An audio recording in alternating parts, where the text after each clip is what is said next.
Estimados alumnos, buenas tardes. Hoy vamos a tratar un tema muy importante de la parasitología. Es un campo interesante como la helmintología. ¿Qué podemos decir de la helmintología? La helmintología es un campo de la ciencia que estudia los vermes parásitos. Estos son, pues, pequeños animales invertebrados, carentes de extremidades, o sea, no tienen huesos, ¿no? Con cuerpo blando y en algunos casos alargado. Por ejemplo, vemos en estas imágenes los platelmintos son, como vemos, planos, alargados, segmentados. Por acá una imagen de un nematos alargado. Un acantocéfalo también vemos que es alargado. Luego veremos algunas peculiaridades de cada uno de estos eh, filum, ¿no? Filum platelminto, filum nematelminto y un acantocéfalo. Entonces la nomenclatura de estos elementos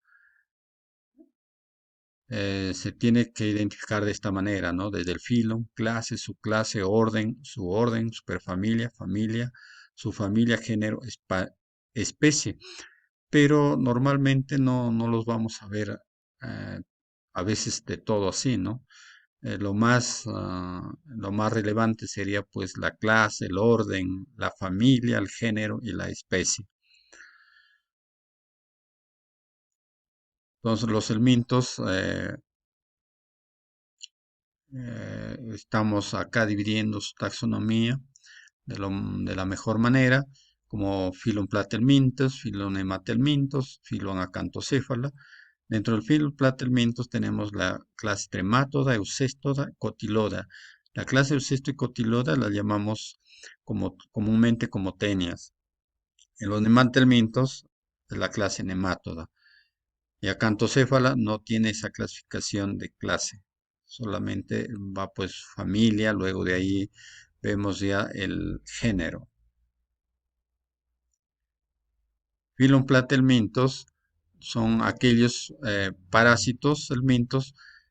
En su anatomía, como vemos acá, son planos, dorso-ventralmente, planos. En algunos casos segmentados, como esta parásito de la derecha, y en la izquierda no es segmentado, ¿no? Son sólidos, su cuerpo es sólido, no tienen cavidad.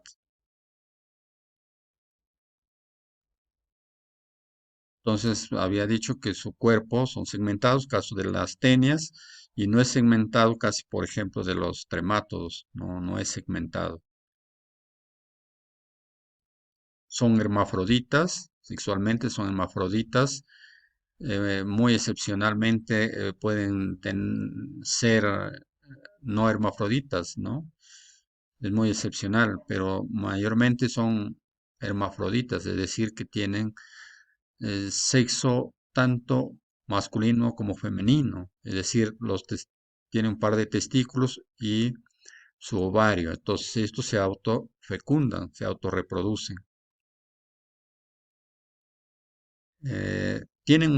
Pueden tener un tubo digestivo incompleto o no tener tubo digestivo. Caso de los trematos, tiene un tubo digestivo incompleto, como vemos aquí en esta imagen, hay la ventosa oral o boca, luego una faringe y ciegos intestinales. Nada más, ano no tienen.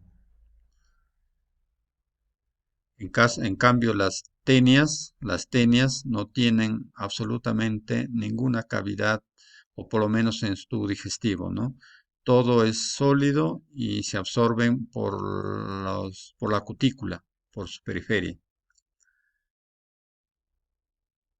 En cuanto a su ciclo biológico, ¿no? Hay un grupo de parásitos que tienen un ciclo heteroxeno y otro grupo de ciclo monoxeno. Un ciclo heteroxeno se refiere a aquel ciclo aquel parásito, este ciclo en estos parásitos requieren de dos hospedadores, un hospedador definitivo en donde desarrollan la forma adulta y un hospedador intermediario donde hay una reproducción asexual, ¿no? O sea, larval. En este caso, por ejemplo, es de un Echinococos, el perro como hospedador definitivo y el ovino como hospedador intermediario. Inclusive el hombre puede servir como hospedador intermediario. pero obviamente ahí se va a frustrar el ciclo porque el hombre no es pues consumido por los animales, ¿no? O el perro no es consumido para cerrar el ciclo.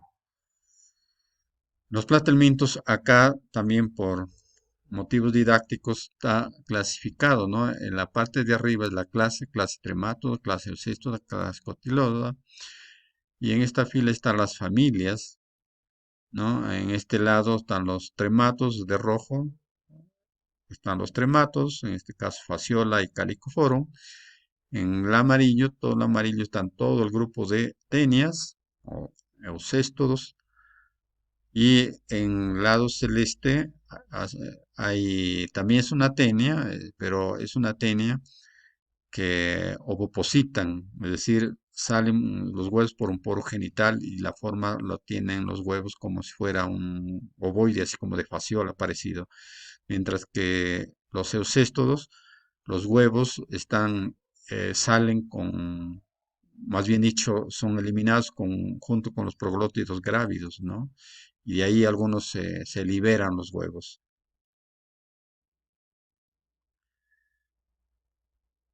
Los filonematelmintos, en cambio, son tubulares, alargados, tienen un cuerpo cilíndrico, sus extremos son puntiagudos, como vemos aquí, tiene un cuerpo no segmentado, un solo bloque, tiene un cuerpo con cavidad y sus tamaños oscilan de milímetros a algunos centímetros. En el lado derecho vemos un corte transversal en donde podemos notar su anatomía, por ejemplo, la parte periférica está la cutícula, luego acá más adentro tenemos la muscular y centralmente es toda la cavidad y dentro de esa cavidad pues encontramos, por ejemplo, al ovario, encontramos al intestino, al útero, ¿no? Y tanto aquí también se puede notar en esta representación gráfica el nervio dorsal, hacia abajo nervio ventral y los poros excretores, ¿no? O canales excretores, ¿no? Lateral, tanto derecho como izquierdo. Tenemos en esta otra diapositiva, como que en esta imagen se puede notar todo lo que refiere a la parte nerviosa, es decir, cordón nervioso, donde nace acá pues un ganglio nervioso alrededor de la faringe, esófago, de ahí parten ramas nerviosas hasta la boca, hasta los labios inclusive, y otras ramas nerviosas hacia caudal. Vemos también acá un tubo digestivo completo desde su boca, luego faringe, esófago, intestino y ano. En esta otra diapositiva vemos la anatomía tanto sexo macho como sexo hembra. En el sexo macho estamos viendo acá su testículo, su aparato copulador como la cloaca, ¿no? Y en algún orden de los nematos tiene la bursa copulatriz. No todos ellos lo tienen, esto me estoy refiriendo a todos los nematos, solamente los estrongilidos. En cambio, las hembras tienen otra anatomía, obviamente, como iniciando con el ovario. Luego tendremos pues el útero, la vulva como órgano copulador.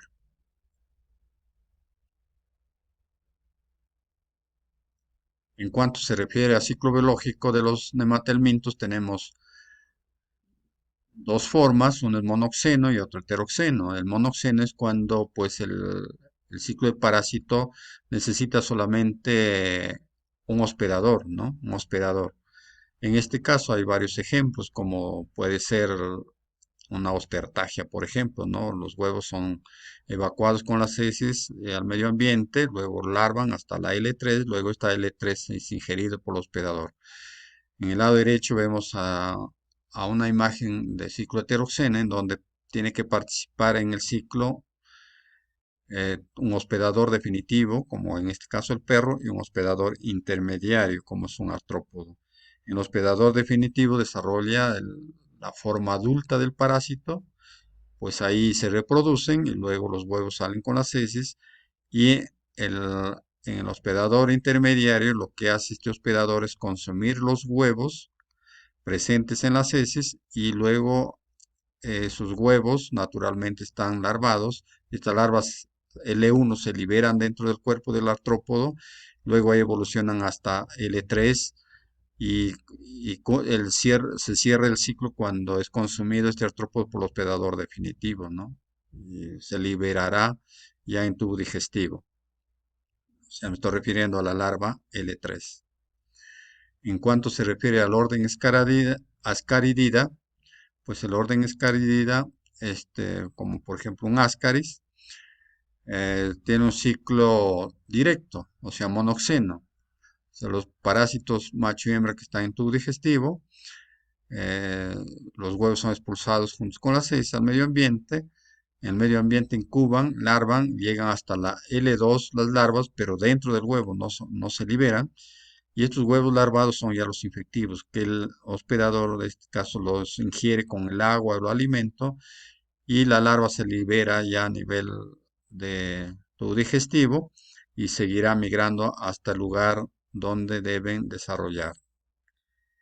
En el orden, en caso del orden Rhabditida, el orden Rhabditida es un parásito muy especial porque se reproduce por partenogénesis, es decir, los parásitos solamente son las larvas L3 triploides, se las llama así, y que ellas se autorreproducen prácticamente, o sea, los óvulos se reproducen por sí solos, sin la intervención de un gameto masculino, y pues son liberados los huevos con las heces expulsadas, y luego el medio ambiente, los huevos de estos son larvíparos, entonces se liberan la L1 hasta la L3 y sigue el ciclo. Pero también hay otras larvas que pueden ser haploides, que son siempre machos, o diploides, que pueden ser hembra y machos. En el medio ambiente copulan y de ahí hay otra generación de toda esa alternativa. También puede haber unas L3 para ser infectivas. U otras viven de vida no parasítica, o sea, de vida, se puede llamar como parásitos facultativos. En este orden están los estrongiloides, género estrongiloides. Orden estrongilida. El orden estrongilida es la más importante, por ejemplo, en los rumiantes, ¿no? Hay una gama de géneros, ¿no? Que se localizan en diferentes partes del tubo digestivo y otros también se localizan en el pulmón. Entonces, su peculiaridad, su característica de estos parásitos es los huevos ser blastomerados, o sea, en su interior los huevos se ven ahí en su interior como unos circulitos o pequeños círculos, esos se llaman blastómeros. Entonces, el macho y la hembra estando desde el tubo digestivo, cuando ya se reproducen, después de su cópula se reproducen, la hembra elimina los huevos y son expulsados juntos con las heces en el medio ambiente. Estos huevos sí requieren de agua. Tiene que haber agua para seguir la evolución del L1, L2, L3. La L3 es la infectiva. Entonces estas L3 que están contaminando el agua o el pasto son ingeridas por los hospedadores y luego llegarán al lugar donde deben desarrollarse. Como ejemplos tenemos el aimoncho, la ostertagia, por ejemplo, ¿no? Este otro orden es Pirurida. Esto tiene un ciclo heteroxeno porque tiene un ciclo biológico indirecto. Participa un hospedador, un mamífero como definitivo y un intermediario como un artrópodo. Este es el ejemplo de un nematodo del género Abronema, por ejemplo, ¿no? Vive en el estómago del caballo cuando están adultos, hembra y macho, luego los huevos salen juntos con las heces y en el medio ambiente son ingeridos por la larva de las moscas, ¿no? Por la larva de las moscas y ahí se libera la larva desarrollando hasta la L3, luego salen hasta la probosis cuando la mosca ya está adulta y en la probosis están las larvas y estas larvas como llega al hospedador definitivo es cuando las moscas se posan alrededor de la boca en los labios y las larvas migran a la cavidad bucal y el animal al deglutirlos llega de esa manera al estómago y ahí desarrollarán su estadio adulto. El último orden a tratar, este es el orden Enoplida. Como ejemplo tenemos al tricuris, la capilaria. Entonces, para